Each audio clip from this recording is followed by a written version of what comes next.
vocês, e é uma oportunidade muito grande estar aqui para poder compartilhar com vocês uma reflexão que eu considero muito importante para todos nós, não apenas nós espíritas, mas para o nosso cotidiano. Digamos assim, é uma modelagem que serve para qualquer pessoa, tá? Serve para qualquer indivíduo, que é a chamada reforma íntima.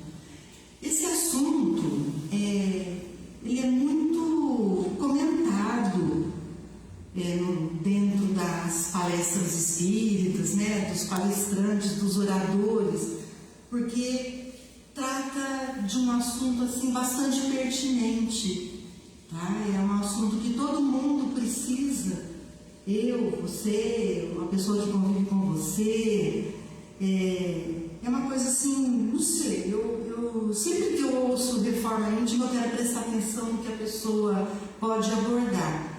E eu estava até comentando com umas pessoas no início aqui, a hora que eu cheguei, que esse assunto, a reforma íntima, ele é abordado de diferentes formas.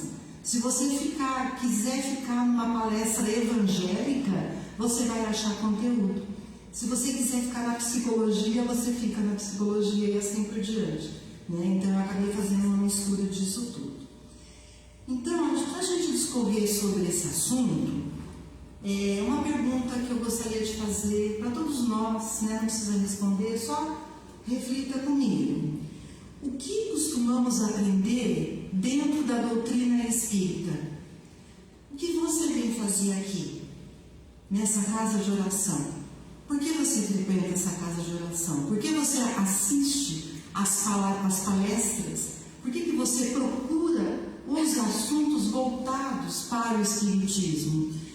A gente sabe que o Espiritismo é extremamente rico, né? Ele, desde que a humanidade existe, ele vem sendo abordado, não com a palavra Espiritismo, mas ele vem sendo abordado o tempo todo para todos nós. Então, o que a gente aprende aqui? A gente aprende sobre a reencarnação, a gente aprende sobre a pluralidade das existências, que nós já vivemos outras existências, né? Aprendemos que existe uma pluralidade de mundos. Não é possível que nesse universo todo apenas o planeta Terra seja habitado. É inconcebível essa ideia, né? Embora tem quem diga que sim, né? Que os nossos elos familiares, eles não são ao acaso. A gente ouve isso aqui, a gente aprende na literatura espírita sobre isso. A gente não nasce ao acaso em qualquer lugar. Nós estamos com a família que a gente precisa, com os amigos que nós precisamos, né? Então a gente aprende também que existe sobre nós uma intervenção espiritual. Nós somos influenciados pelos espíritos, embora a gente nem perceba, porque ele é tão sutil, muitas vezes ele é tão discreto que a gente nem percebe, sabe?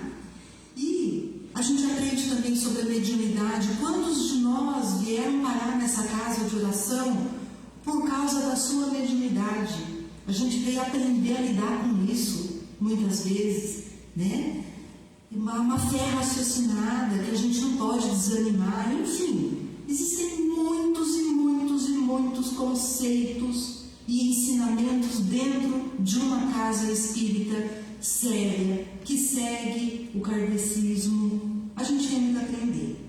E o que a gente deseja com todo esse conhecimento? Por que quando você vem assistir uma palestra, o que você deseja com esse conhecimento que é passado para vocês, para todos nós?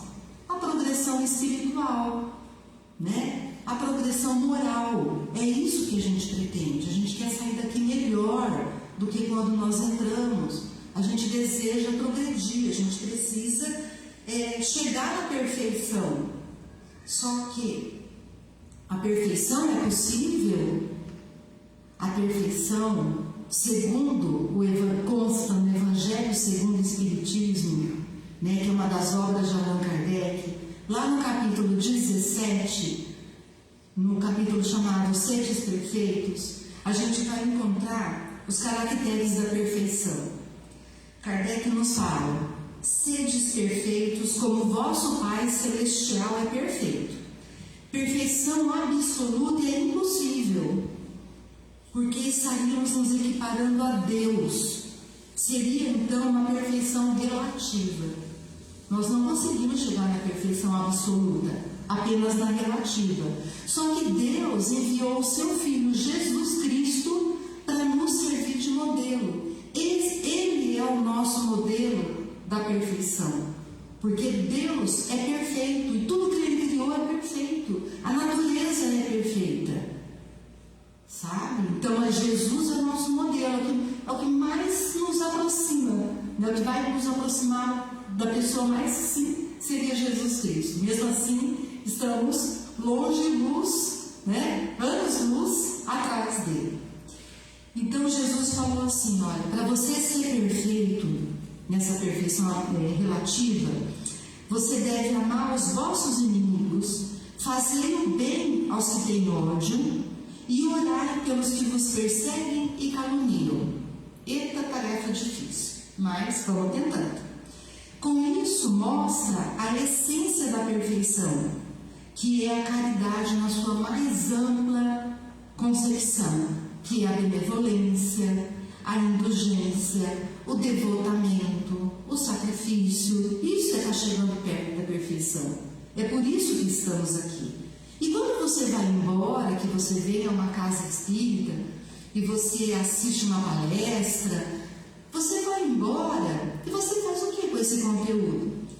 Quando eu gosto de anotar o que o orador fala. Agora acho que já perdi um pouco desse costume, né? Mas eu sempre anotei o que o orador fala. E depois eu guardava na minha escrivaninha meu caderninho e esquecia do caderninho. Aí às vezes eu ia limpar alguma coisa e ela falava: nossa, olha aqui, o fulano falou isso, aquilo, tal, poxa, que legal. Mas o que eu fiz com esse conhecimento? Botei na gaveta, esqueci dele. Né? Então, geralmente é isso que a gente faz. A gente vai embora, sai meio santificado daqui, chega amanhã, voltamos a ser o homem imperfeito que somos. Né? Apesar que a gente tem a centelha divina no nosso espírito. Então basta a gente dar um clique que a coisa volta, tá? Então, se você aplica esses conceitos todos durante a sua semana, com certeza você já vai estar praticando o que a gente chama de reforma íntima, que é a transformação moral, tá? Mas a gente negligencia muitos desses ensinamentos doutrinários. Muitos de nós aqui frequentam a escola doutrinária, né? Frequentamos o ensino sistemático da doutrina espírita, aprendemos um monte de coisa, lemos os livros do Allan Kardec e tudo aquilo vai ficando, né? Assim, meio morno na nossa memória, a gente não põe em prática. E os espíritas adoram sugerir para você uma reforma íntima. Agora, faça isso, faça aquilo, faça aquele outro, que você vai chegar na perfeição. Só que para ele mesmo, muitas vezes, ele não aplica.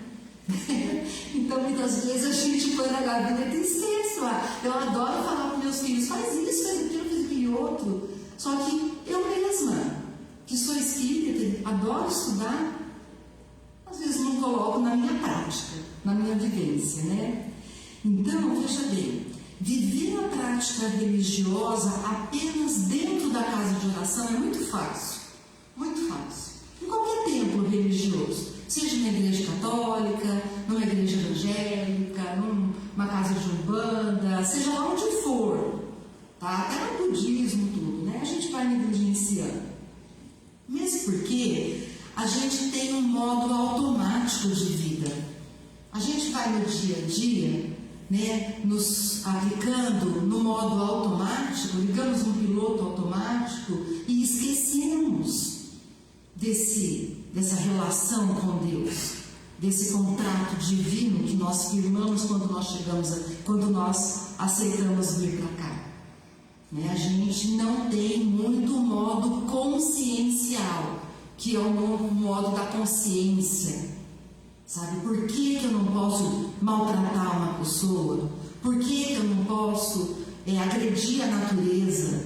Por que eu não posso agredir um animal? Por que eu tenho que ser uma pessoa ética?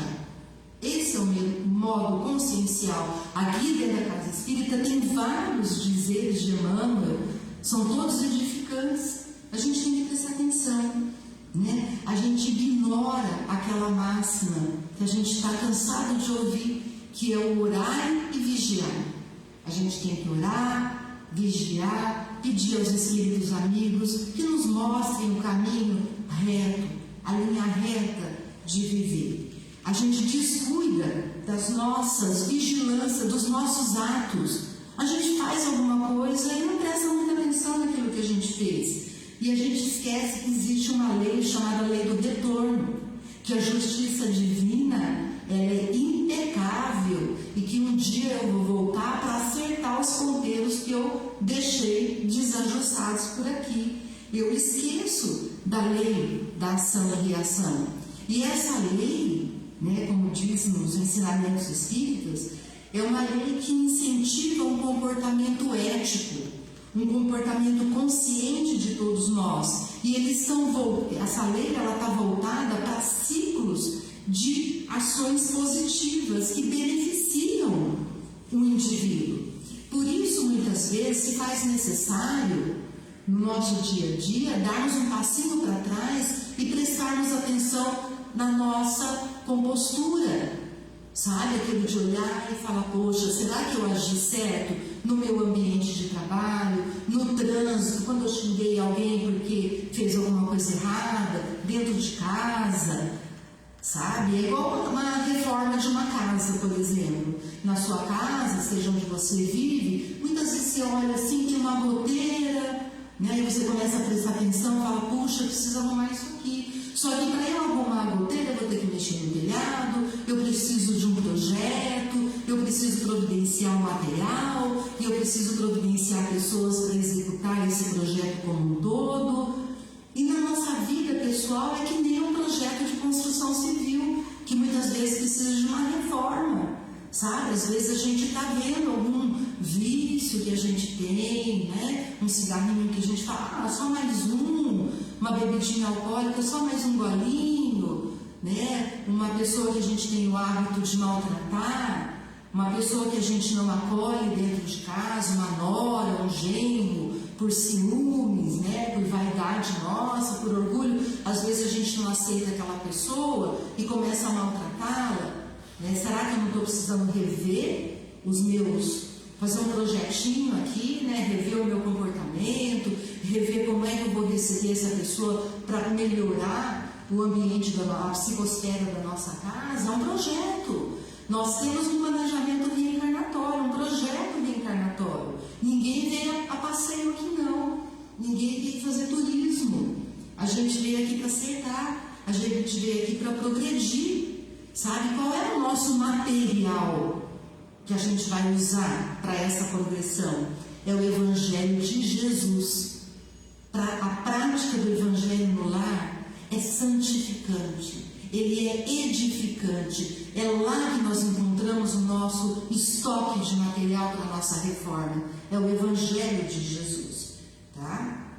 E depois, lá no Evangelho, a gente encontra sempre uma forma de substituir alguma coisa errada que a gente está fazendo. A gente vai pelo lado positivo. Não vou assim ignorar tudo aquilo, não, eu vou substituir por uma atitude positiva, uma melhoria, né? E quem é que vai executar essa reforma nossa, íntima? Somos nós mesmos.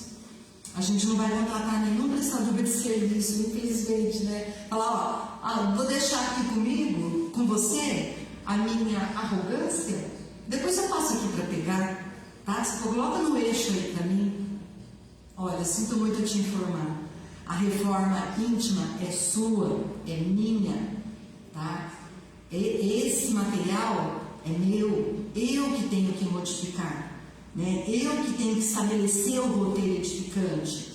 Eu tenho que usar, como fala no livro Pão Nosso, do Emmanuel, do Chico Xavier, lá no item 109, né? Que o Emmanuel fala assim, que a gente tem que usar para executar o nosso planejamento, nós temos que executar o martelo do esforço metódico. Sabe o que é isso? É a gente rever o nosso comportamento e nos vigiar para não cairmos naquela tentação de escorregar, que a gente tem o hábito de fazer. A gente, desculpa, às vezes você é a perfeição aqui, eu não sei. Eu estou falando por mim, eu falo gente, mas eu estou falando por mim, tá? E muitas vezes, essa execução da reforma que você tem que fazer, às vezes essa execução está no silêncio. Muitas vezes você recebeu uma ofensa no seu ambiente de trabalho e o silêncio é a melhor alternativa. Ah, mas eu vou ficar quieta. Às vezes é a melhor coisa que você faz. O que Chico Xavier falava? Pega um copo d'água, coloca um gole de água dentro da boca e fica com a água parada lá para poder passar a raiva, né? Aí engole a água e o tempo já te fez amornar. O que Jesus fez diante de Pilatos? Silenciou e aceitou a sentença dele, que vocês já sabem aonde deu, né? Então Jesus silenciou. Então muitas vezes pedir por uma oração, né? Buscar a solução e obter, muitas vezes está no nosso esforço, muitas vezes está no nosso silêncio. E isso leva tempo. A reforma íntima não acontece de repente. Sabe? Lá no Livro dos Espíritos, na questão 800, Kardec diz assim, né? Ele pergunta aos Espíritos o que a pessoa tem que fazer para sofrer uma mudança, uma transformação. Os Espíritos respondem a Kardec: você não espere que isso vá acontecer como um encanto, um milagre da noite para o dia. Eu tenho o péssimo hábito de ser corrupta no meu ambiente de trabalho. É uma canetinha que eu levo embora, né? É um lacinho de papel sulfite que eu levo para o meu netinho, meu filhinho brincar em casa, sabe? É um detergente que eu desvio do almoxarifado. Eu tenho esse hábito, digamos assim. Você pede a Jesus, né, que você não tenha, você abandone esse teu vício, porque isso não é bom, a corrupção não é boa, né? Então nada vai acontecer por encanto. O dia que você for pegar a canetinha e falar: não, isso aqui não me pertence, isso não é meu, tá? Ou o dia que você for gritar com alguém, você fala: não vou gritar dessa vez, por hoje não, né? Assim os alcoólicos anônimos lá, por hoje não, né? Eles têm esse hábito, né, de falar isso. E a gente tem velhos hábitos que nos acompanham. Sabe por quê? Porque nós somos espíritos imortais e nós já reencarnamos diversas vezes. Quem está aqui não é um espírito que nasceu na minha idade.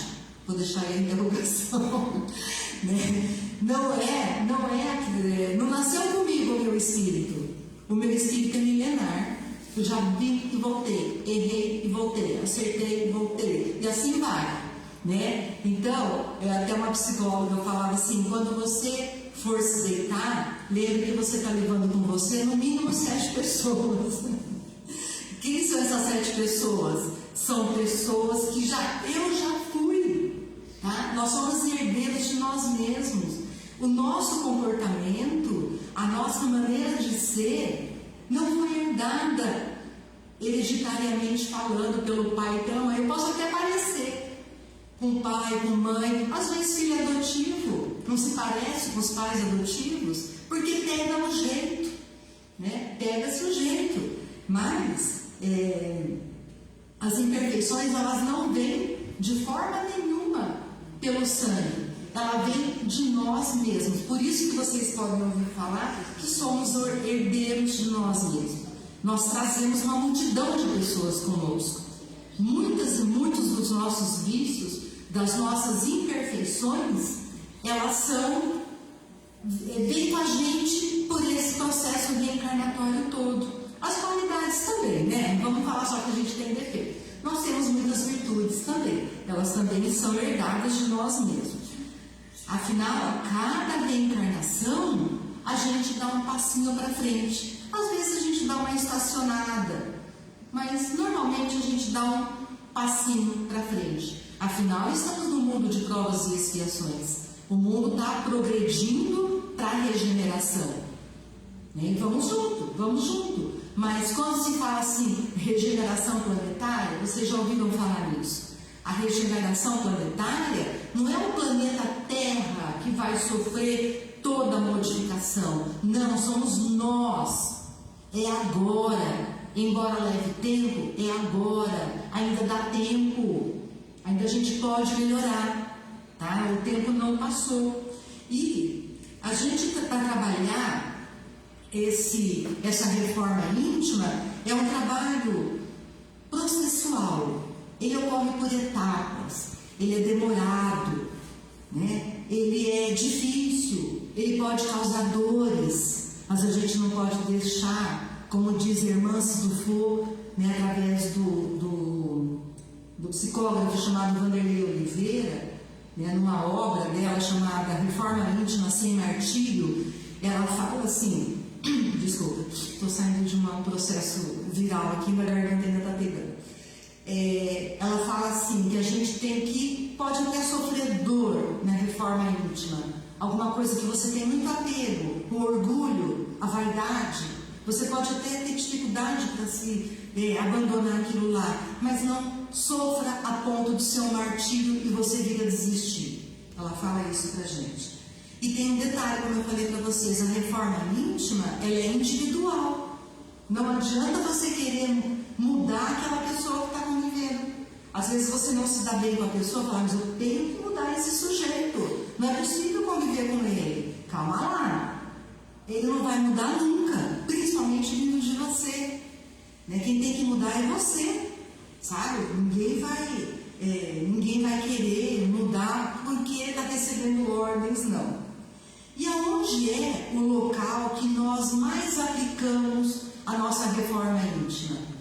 É o lugar onde a gente está com a nossa família, com as pessoas que a gente convive, em casa, no ambiente de trabalho, no seu prédio, com os vizinhos, né, numa casa espírita, com os grupos de estudo, com os grupinhos vários, enfim, é aí que a gente tem que praticar, né, a nossa reforma íntima. Em muitas obras espíritas, a gente encontra assim, um perfil das pessoas com que a gente lida. Eu convivo com pessoas que são muito melindrosas, pessoas assim, que você fala uma coisinha, já fica toda magoada. Aí você, putz, o que eu falei dessa vez, né? Eu não tive intenção de magoar, mas magoei. Não quero fazer isso, mas ficar me magoando. A gente encontra com pessoas que se acham no complexo de Gabriela, sabe aquele complexo de Gabriela? Da música, né? Que fala assim, eu nasci assim, eu cresci assim, eu sou assim, não vou mudar, não vem querer me dar ordens, porque eu sou assim, né? A gente conhece pessoas, não conhece desse tipo? A gente conhece pessoas super avarentas, que não abrem mão de jeito nenhum, e quando você vai sugerir que ela contribua com a casa, né, espírita aqui, para ajudar a pagar a conta de água, de luz, etc., ela fala assim, não, mas eu estou juntando dinheiro porque por uma necessidade minha, não é para a necessidade da casa, não. Né? Então, a pessoa, ela não se enxerga, ela não tem o autoconhecimento, a autocrítica, ela não se enxerga. E olha, a gente poderia ficar uma tarde inteira aqui descrevendo quem somos nós, né? Quem são as pessoas ambiciosas, as pessoas egoístas, as ociosas, né? Que está lá a goteira d'água caindo, ela vai lá e pula um balde para debaixo da goteira e está tudo resolvido, né? E assim também é com ela. Ela sabe que ela é egoísta, ela sabe que ela é avarenta, e ela sabe que ela maltrata os outros e não quer saber de nenhuma, né, mudança. E vai, né? Pessoas insaciáveis, né? Que nunca estão satisfeitas com nada. E muitas vezes, quando a gente convive com essas pessoas, a gente quer falar alguma coisa. A gente quer dizer uma verdade para essa pessoa, mas a verdade, para ser dita a uma pessoa, ela tem que ser uma verdade que vá alavancar essa pessoa. Não que vá causar nela mais ódio, mais raiva, que vai deprimir. Às vezes ela está na pontinha aqui assim, ó, puf. Com a tua palavra você dá um empurrão, ela vai para o abismo de vez. Então a gente tem que tomar cuidado com o que a gente vai falar. Né? Como Kardec fala, em algum momento, eu não me lembro onde que ele fez essa colocação, ele fala assim, coloque-se no lugar do outro. Coloque-se no lugar do outro e veja como você se comportaria diante dessa colocação.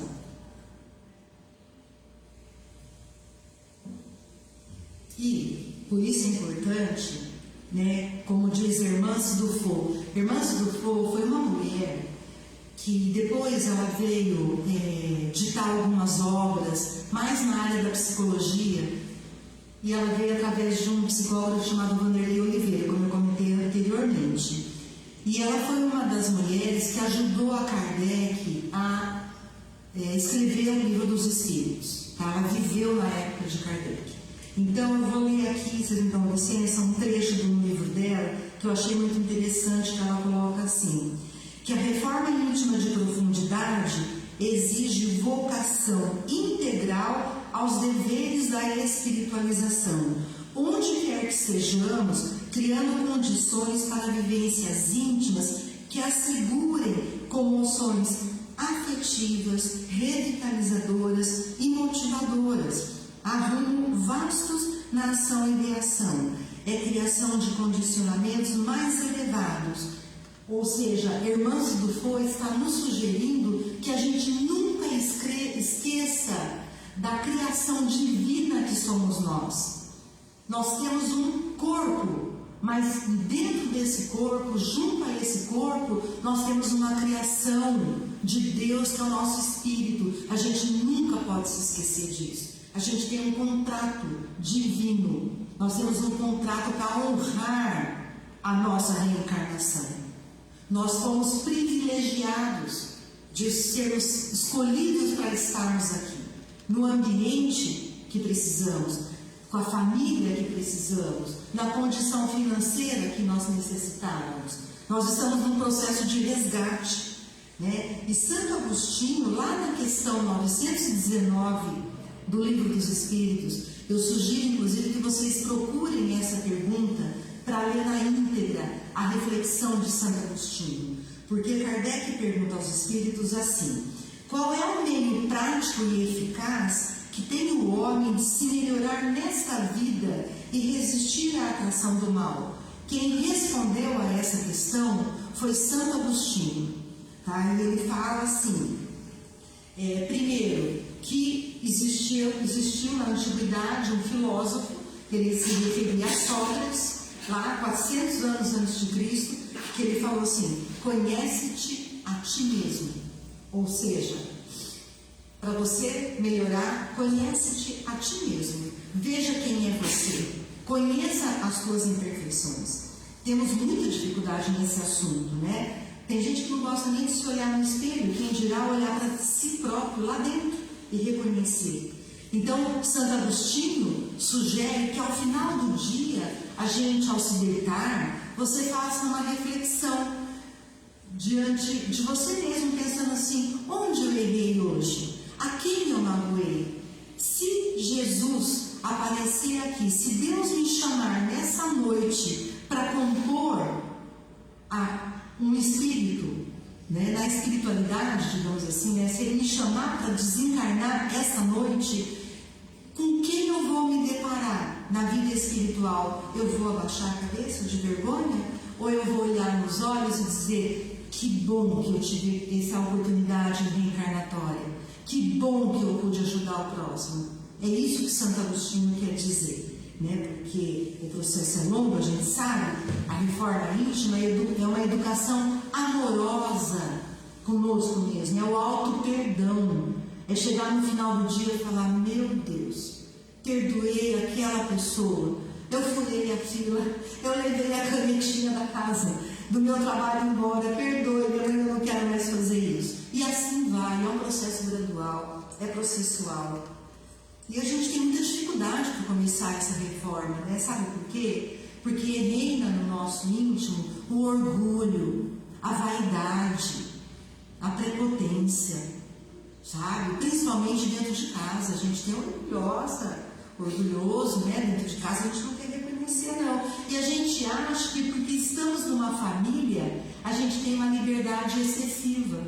Sabia que diante do Livro dos Espíritos, Kardec nos apresenta as leis morais? Uma das leis morais é a liberdade, a lei da liberdade, e que a gente não tem essa liberdade toda com ninguém, nem com a pessoa mais íntima da sua relação. Nós não temos a liberdade excessiva e total, não. Tá? Kardec pergunta aos espíritos, na questão 825, ele pergunta assim: se o homem poderá gozar de liberdade absoluta? Os espíritos respondem: não, porque todos precisam dos outros. Você só vai ter liberdade absoluta em outro planeta, longe daqui. Ah, claro, mas eu vou ser um ermitão, eu vou viver numa ilha lá no meio do Pacífico. Meu bem, lá tem passarinhos, lá tem peixinhos, lá tem cobrinha. Não adianta, lá também você não vai conseguir ficar totalmente isolado, não. E logo adiante, nesse mesmo capítulo, na lei da liberdade, Kardec questiona se o homem, porque ele tem liberdade, ele tem o livre-arbítrio. Vocês já ouviram falar do livre-arbítrio? A resposta foi: se tem a liberdade de pensar, tem igualmente a de obrar, de produzir. Sem o livre-arbítrio, o homem seria uma máquina. Só que tem uma coisa que acontece com a gente tem livre-arbítrio. E a gente, muitas vezes, a gente usa o livre-arbítrio para a escolha errada. Às vezes, os espíritos, pela influenciação espiritual, eles nos estão gritando na nossa consciência o caminho correto. E a gente negligencia. A gente dá de pouco caso, não, essa voz aqui é minha, não, eu vou tomar tal decisão, né? Eu vou ajudar aquela pessoa, um familiar, que é gastador, gasta, vai no shopping, gasta, depois vem: você me ajuda a pagar minha fatura do cartão? Você: não, eu não vou te ajudar. Aí a consciência está falando: só dessa vez, e você negligencia. Você usa do teu livre-arbítrio, muitas vezes, para deixar de fazer uma caridade, muitas vezes.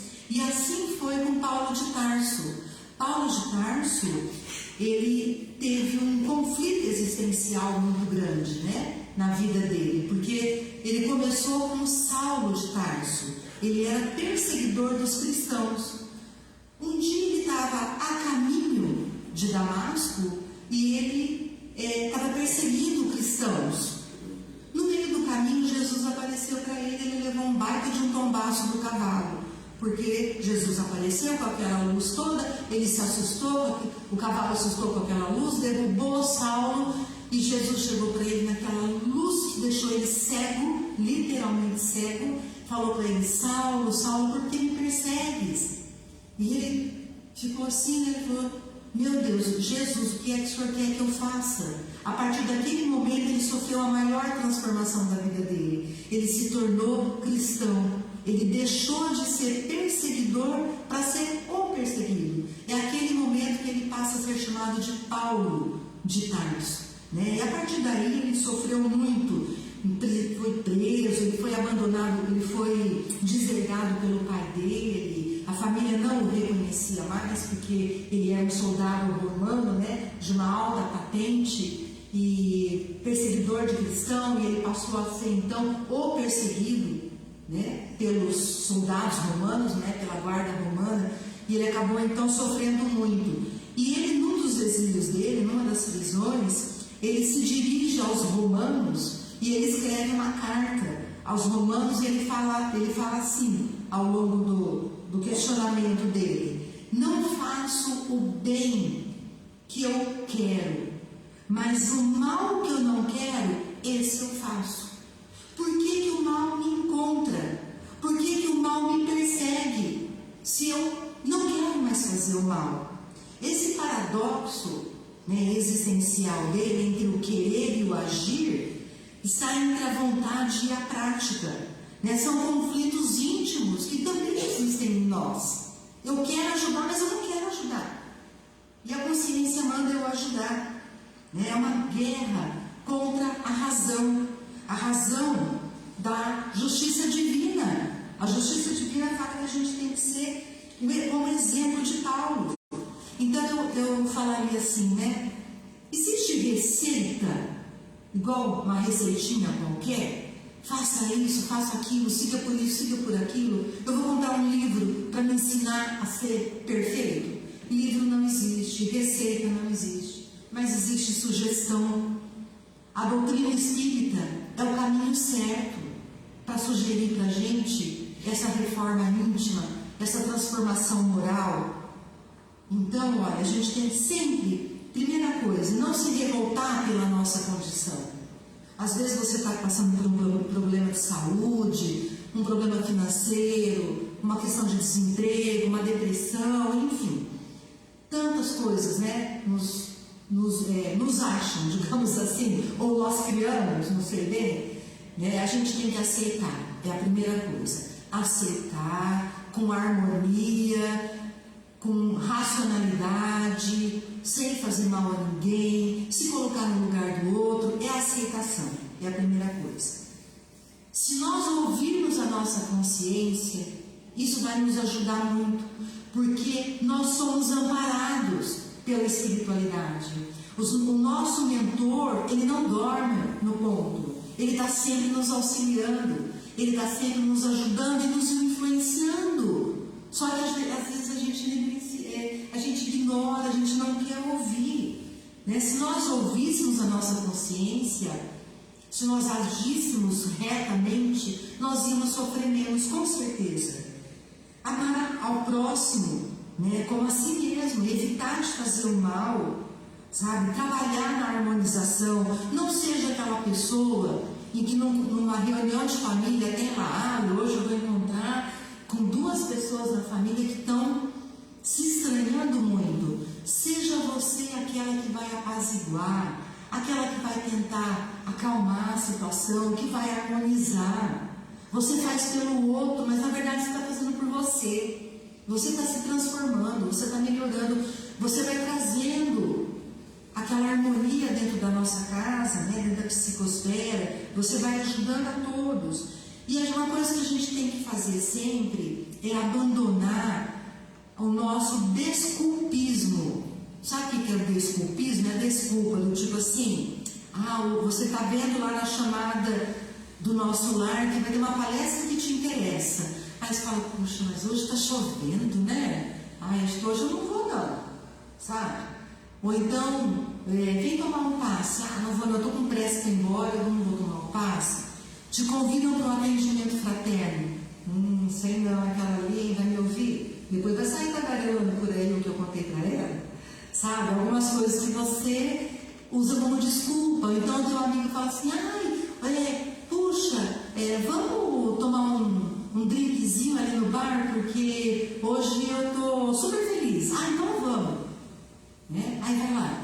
Chega lá na casa, eu vou falar casa de oração. Não é minha casa de oração, né? Você chega lá no boteco lá, tem um monte de gente lá, desencarnada. Puxa, você chegou, meu amigo, vem aqui te dar um abraço, que bom, toque na tua garganta, gruda na tua garganta e toque, aí você fica, só mais um golinho, né? Só mais um golinho, mas por que você está bebendo tanto? Porque meu amigo conseguiu um emprego, eu estou tão feliz por ele. Ou o outro, por que você está bebendo? Porque eu estou triste porque meu namorado terminou comigo, sabe?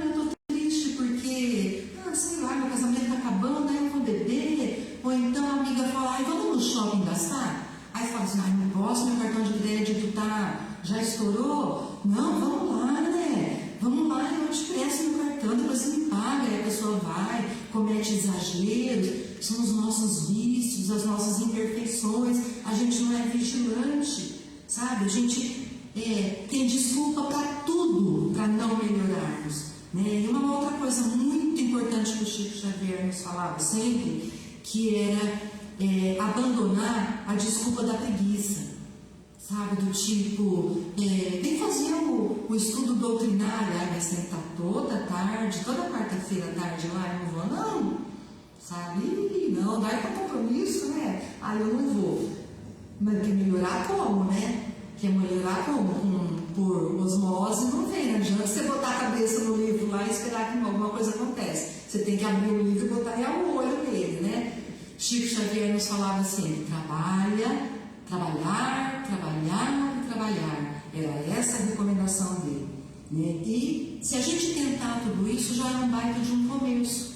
Aí a irmã do Funo, nessa mesma obra que eu falei para vocês, ela tem lá um monte de sugestão para a gente melhorar, né, para a nossa reforma. Ela coloca assim, colocar-nos sempre numa postura de aprendiz.